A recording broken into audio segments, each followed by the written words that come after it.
Madame la Présidente, Madame la Ministre, mes chers collègues, on a quand même appris une information intéressante. C'est qu'aux yeux du Rassemblement national, l'Alsace n'était pas française mais allemande. Il m'avait semblé que l'histoire avait donné une orientation différente à cette grande région française. Parlons de choses moins absurdes que cette allusion que vous avez faite. La France peut être fière de sa présidence de l'Union européenne. Cette affirmation, que bien sûr je partage, n'émane pas de moi, ni d'un des membres de l'exécutif. Elle a été prononcée par Ursula von der Leyen, la présidente de la Commission européenne, le 30 juin dernier, encore une Allemande, au moment du passage de relais à la présidence tchèque.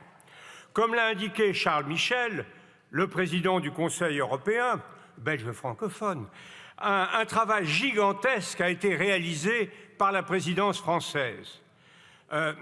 Celle-ci, grâce à l'adoption de 130 textes concernant les priorités d'une Europe plus sociale, plus verte et plus proche des citoyens, a fait véritablement avancer l'Union. Les résultats parlent d'eux-mêmes.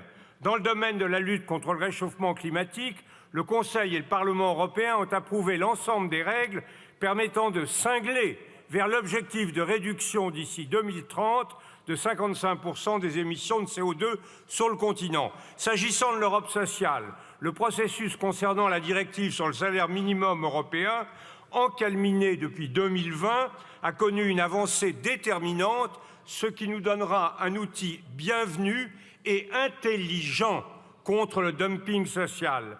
En matière de régulation du numérique surtout, 2 textes fondateurs, les Digital Services et Digital Market Acts, ont été adoptés pour mieux assurer le respect de la concurrence et garantir le retrait de propos haineux, racistes ou terroristes sur la toile. Bien d'autres avancées mériteraient d'être signalées, telle la refondation ô combien difficile de notre relation avec l'Afrique dans le contexte actuel. Mais ce que je viens d'évoquer ici, c'est, si j'ose dire, le business as usual.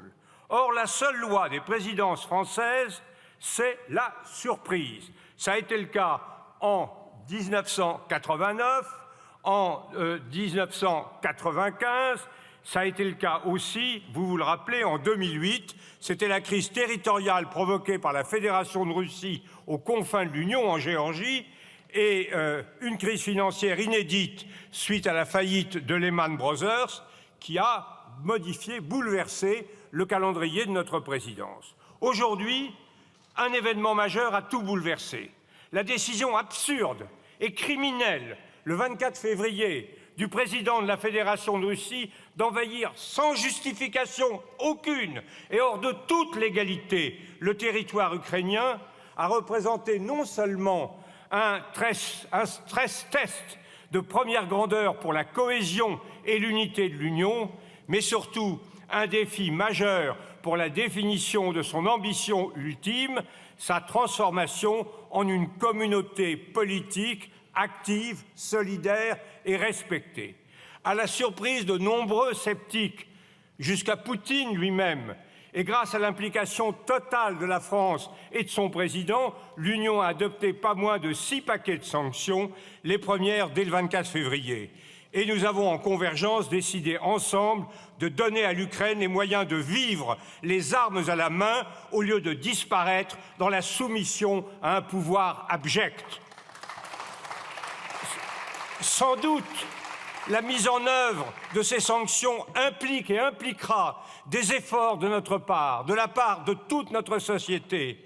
Il faut en assumer l'idée, car on ne gagne pas une guerre, fût-elle indirecte, sans payer le prix de la victoire.